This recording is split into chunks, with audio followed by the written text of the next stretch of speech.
Okay, so today we're looking at a piece by Peter Maxwell Davies, and it's a chamber opera. It's called the Martyrdom of St Magnus, and here's my score. So I bought this score at a university book sale in London, Ontario, and you see it's quite thick, but it's not the longest opera. It's only 9 scenes. Um, but yeah, this is a pretty cumbersome score to work with. But it's got nice silver ink, and it was published in 1977. The libretto is by George Mackay Brown, and the piano reduction in this score is by Richard Emsley. So some info here. Commissioned by the BBC for the Queen's Silver Jubilee, first performed at a BBC invitation concert in St Magnus Cathedral, Kirkwall, Orkney on the 18th of June 1977. First performance made possible by the provision of additional funds by the St Magnus Orkney Islands Festival Committee. So, we might take a look at Google Earth just to show you where these Orkney Islands are, what they look like, because this medieval plot takes place in a specific place and was written for that place to be performed there. So the cast is 5 characters. Tenor Neil Mackey, baritone 1 Michael Ripon, baritone 2 Brian Rayner Cook, bass Ian Comboy, mezzo-soprano Mary Thomas. These are the original performers.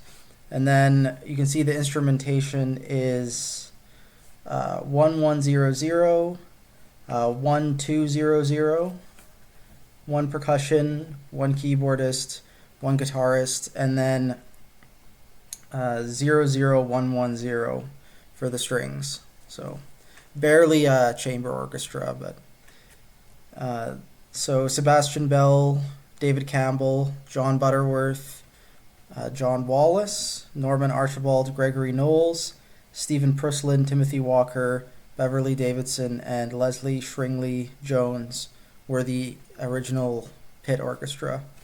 And the premiere was conducted by the composer, directed by Murray Melvin, produced by Judy Arnold, with set designs and costume designs by Sue Plummer, lighting by Mark Pritchard, and Chris Misselbrook as the stage manager. And you can see that each singer has to play multiple roles, so there's a lot of bit parts. I might not go through all of them right now, but the Earl Magnus is the tenor. That's the big role. And I think the antagonist is Earl Hakon, which is the bass. The piece is based on the novel Magnus by George Mackay Brown. And it's 9 scenes played without a break. Should be played in a round hall with a small audience. And the audience should be seated in a circle around the performers. And natural light is preferred. And there's some notes here about like what the costume should look like, what the props should look like. I'm not going to get into that. I think more or less the plot is like St. Magnus was a pacifist during times of war, and there's all kinds of political goings on where some people are trying to take over the Orkney Islands, and their king is refusing to fight but also refusing to give it up. And it all takes place in like the 12th century. Some of the doublings here. This is the full instrumentation page. So flute doubles on piccolo, alto flute, clarinet, doubles on bass. The percussion consists of 2 bass drums, pedal timpani, side drum, small side drum with a snare, so basically a snare drum, rototoms, large cymbal, Chinese cymbal, small Chinese cymbal, crotals, nipple gongs, tam-tam, a large Japanese gong, blackboard, sandpaper, plastic, soap dish, glockenspiel, marimba, claves, flexitone, railway whistle, tabor, and Australian Aboriginal bull roarer. If you are familiar with the 8 Songs for a Mad King, that also has some rototoms and didgeridoo, and it's a very large percussion list like this. So this is something that like Davies would have been known for by this point in his career, and I'm sure he's like keeping a lot of things that he knows work. Scene 1, Act 1 starts with the mezzo-soprano, Blind Mary, singing a cappella, and she's singing about this warp being stretched, which is made of the guts of men killed in war, and it's a very dark opening. You can see all of this is handwritten. I assumed it was Davies that handwrote this, but apparently someone else did the piano reductions, so maybe it was them. And overall, it's just a very neat score. There's nothing in particular that I want to show. I just kind of want to show off how pretty this little object is. I think it'd be very functional in a performance setting for a conductor. I think it's 9x10, but it's 16 staves per page, and the staves themselves look to be about like a centimeter in width. It's just very nice staff paper. I wish I had a blank staff paper notebook like this. It'd be amazing. One interesting thing is that the ending there's some aleatory, so I might as well show that.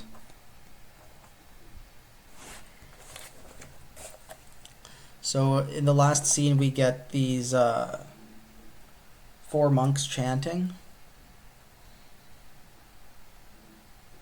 I don't know how clear this is going to be. But the 4 monks chanting, I think, just continue chanting along. Here's the instruction. The 4 monks and the percussion player repeat this until Mary's St. Magnus keep us from bedlam of sacrifice. Right, so we're waiting on the mezzo-soprano, and she's singing her stuff, and we just have these nice wavy lines indicating that the monks continue chanting, and it's a nice little bit of aleatory at the end. I thought it was really pretty. I love these hand-drawn waves. So there's something definitely very ritualistic about it, and dark. But yeah, that's the score. Hopefully seeing it in the flesh inspires you to put on a performance of your own, or at least try to get a PDF. So this is St. Magnus Church at Egglesay.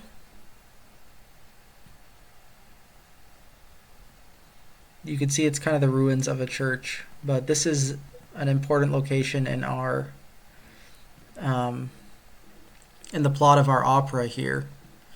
You can see how just flat and gorgeous everything is,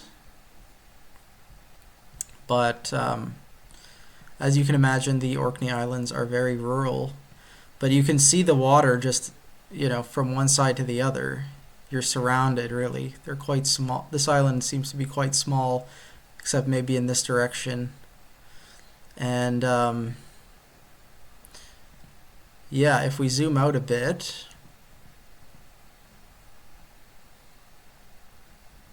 you can see that's the long direction down there. And these are the islands themselves. So these are in Scotland. If we zoom out even further, you can see it's really at the tip of Scotland here. So this is the space that it was premiered in. That's the cathedral right there. And Kirkwall is this municipality here on the largest island. It seems to be the largest thing around. I think it's fascinating that such a big piece in the composer's catalog was funded and premiered in such a remote location. So for a long time I was just playing this at the piano, or trying to. And then I was delighted to find this just a couple years ago. And this will be my second time listening to this recording. So yeah, I hope you enjoy. And yeah, this will be a fun one. It was fun to listen to, along with the score. I think the beginning of the last scene is a better example of aleatory.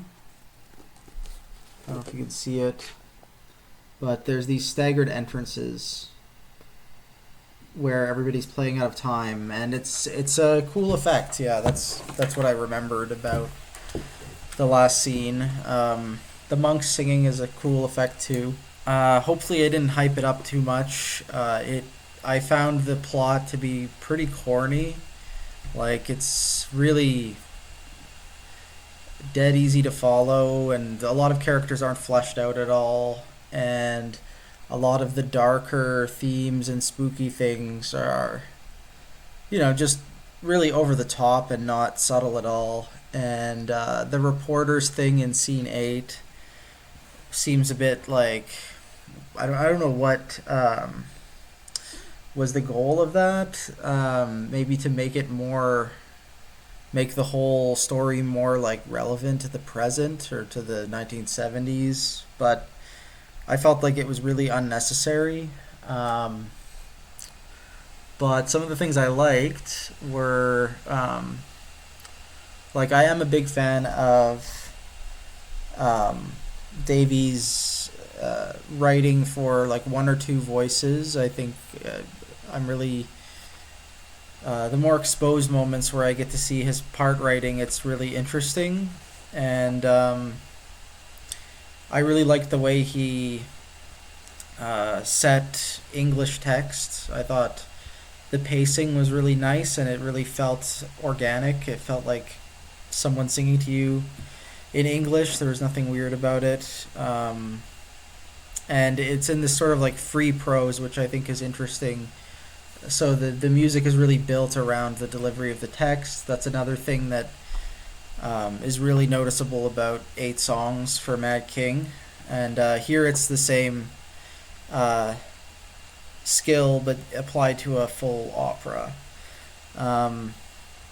My favorite scene was probably scene 5. I think that's the one where St. Magnus is boating over to Eglesay, this little island we were looking at, to meet his doom, and he realizes that he is going to be killed there, but goes on ahead. I think that was the least cheesy scene, and also had the most character development, and you really got to see his character for a second there. I also liked the stuff with Blind Mary. It was fun. The very opening of the piece is really nice, and I like the use of guitar to highlight her and pairing her with that interesting instrumental inclusion. Yeah, overall really cool instrumentation. I found at times the harpsichord and guitar got really covered up, but the use of brass was really fun, and I think the use of celesta really worked when it was there with alongside percussion. The pitch percussion stuff was nice, like the Glock and the few marimba parts, and I felt like the little transitions that he wrote for the instrumental ensemble were really tasteful and got you from point A to point B really well.